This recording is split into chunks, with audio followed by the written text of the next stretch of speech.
В республике продолжается голосование за благоустройство общественных территорий. Свой выбор сделали уже почти 10 тысяч жителей Коми.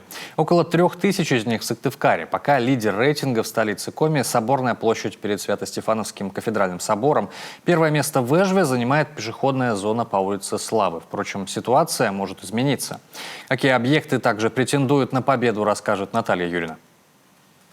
В Сыктывкаре 12 общественных территорий вынесены на рейтинговое голосование. В Эжвинском районе 4 пешеходные зоны. Среди них и улица Комарова.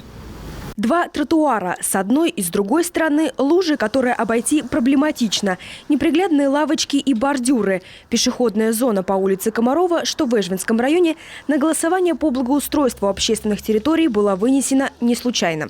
Пешеходная зона как раз по улице Комаровой, на которой мы находимся, требует особого внимания. Здесь дети идут в школу, гимназию, родители ведут детей в детские сады. По этой улице гуляют мамочки с колясками, потому что эта улица соединяется с центральными улицами Эжвинского района. По проекту в следующем году здесь от улицы Мира до проспекта Бумажников должны заменить асфальтовое покрытие, установить урны и скамейки в едином стиле, провести работы по озеленению. Такую инициативу местные жители поддерживают.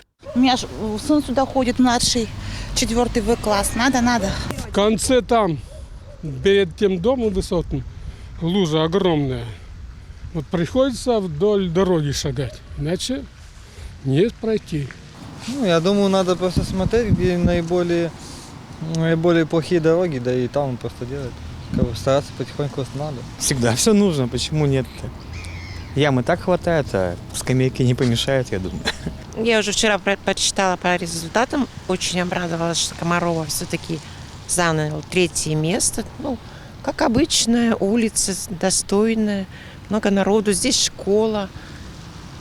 Все оправдано. С момента старта голосования прошло 10 дней. В республике проголосовало около 10 тысяч жителей. Рекордсмены по проголосовавшим – Сыктывкар и Усинск. Большинство сыктывкарцев за преображение Соборной площади.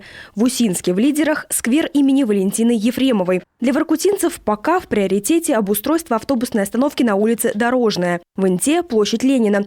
В Печоре большой отрыв у парка геологов. Большинство ухтинцев проголосовало за смотровую площадку перед силуэтом Ленина. В Сосногорске на первой строчке закрепилась общественная территория около 3-й школы. Весь список объектов представлен на сайте 11.городсреда.ру. Там же можно и проголосовать. Свой выбор объекта можно сделать и на госуслугах или в офисах МФЦ. Время еще есть. Голосование продлится до 30 мая. Наталья Юрьевна, Олег Жуковский, телеканал Юрган.